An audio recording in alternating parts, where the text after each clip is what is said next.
আদালত, একের পর এক আদালত মমতা সরকারকে একদম মানে টালমাটাল করে দিয়েছে।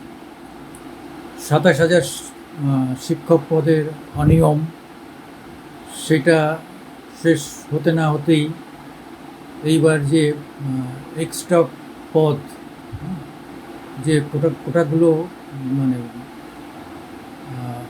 এক্সট্রা যে নতুন পদ তৈরি করা হয়েছে আর কি, যে পদে সিল সাপ দিয়েছে ক্যাবিনেট অর্থাৎ মুখ্যমন্ত্রী নিজে।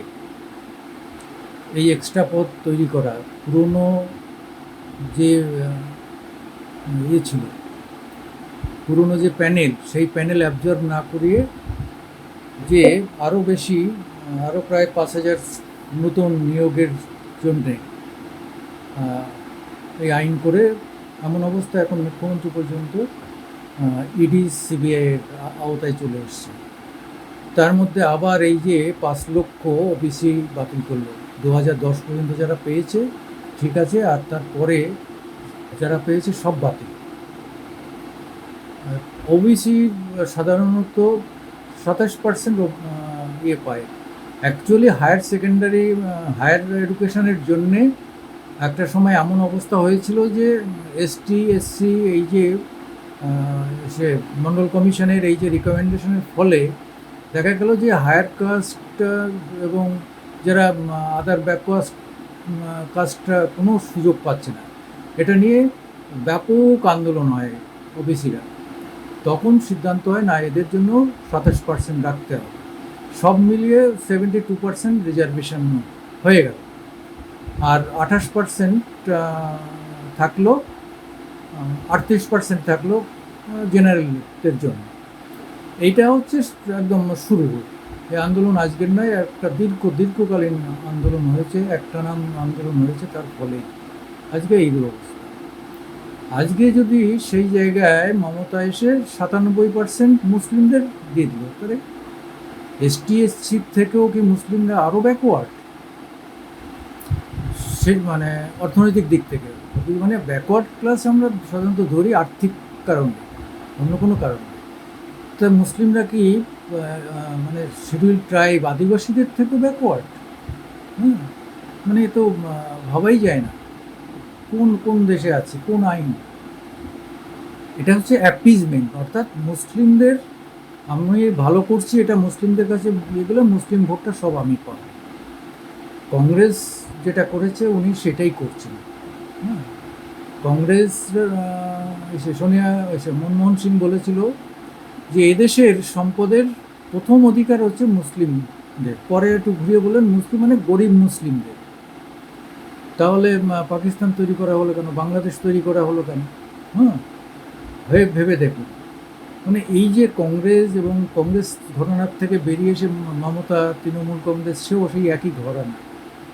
অর্থাৎ এরা সনাতন বিরোধী, এরা হিন্দু বিরোধী, এরা হিন্দুরা মানুষ না। হিন্দুরা না খেয়ে থাকুক, তাদের গরিব ছেলে মেয়েরা না খেয়ে থাকুক, কাজ না পাক, করতে না পারুক, মমতার কিচ্ছু যায় আসে না, কংগ্রেসের রাহুলদের কিচ্ছু যায় আসে না। তাহলে এটা এটা কেন হবে? এই ধরনের এটা তো অ্যাপিজমেন্ট না, এটা তো সরাসরি হচ্ছে সাম্প্রদায়িক দৃষ্টিভঙ্গি, পুরোপুরি সাম্প্রদায়িক দৃষ্টিভঙ্গি। এতে এক ইঞ্চিও এদিক ওদিক নেই।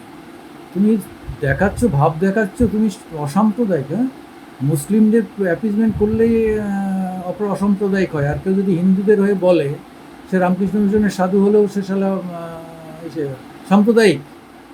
বোকা পেয়েছো, অনেক দিন বোকা করেছো। কারণ হচ্ছে সংখ্যাগরিষ্ঠ হিন্দুরা কখনো ঝগড়া ঝাঁটি লড়াই পছন্দ করে না, কোথাও ঘুম ফেলতেও যায় না, কারোর পেটে ছুরিও মারতে পারে না।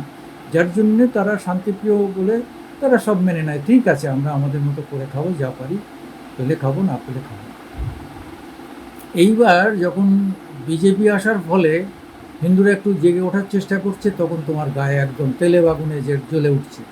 এইবার দেখছো যারে মুসলিমরাও কিন্তু এই ধরনের ইয়ে চায় না, যে মুসলিম মানে স্বাবলম্বী, সে কেন এর এটা নিতে যাবে? আবার অনেকে লোভী আছে, তারা এর ওবিসির সুযোগ নেয়। কিন্তু আমার তো দেখে মনে হয় না আমাদের পশ্চিমবাংলার 97% মুসলমান খেতে পায় না বা আর্থিকভাবে ব্যাকওয়ার্ড, আমার তো মনে হয় না, এবং তারাও সেটা মেনে নেবেন কিনা সন্দেহ আছে। আগে গ্রামে পয়সাওয়ালা মানুষ মানে মুসলিমরা, জমি জায়গা থাকতো মুসলিমদের কাছে। হ্যাঁ, মুসলিমরাই অনেক সময় হিন্দুদের বিভিন্নভাবে আর্থিকভাবে সাহায্য করত। আজকে তুমি এসে সেই মুসলিমদের সব গরিব বানিয়ে দিলে, একদম ভিখিরি বানিয়ে দিয়েছো। হ্যাঁ, হিন্দুরা সব বড় লোক। হ্যাঁ, ওই আদিবাসী যারা মানে সমস্ত দিন ওই পাতা, শাল পাতা কুড়িয়ে বাটি তৈরি করে বিক্রি করে দুটো মুড়ি খায়, তারাও তোমার কাছে সে মুসলিমদের থেকেও বড় লোক, তাই তো? যেহেতু ওরা কেন্দ্রীয় সরকারের পক্ষে ভোট দেয়, তোমাকে ভোট দেয় না। আরে ভোট পেতে গেলে তো তাদের কাছে যেতে হবে, তাদের কাজ করতে হবে, তাদের ভালোবাসতে হবে।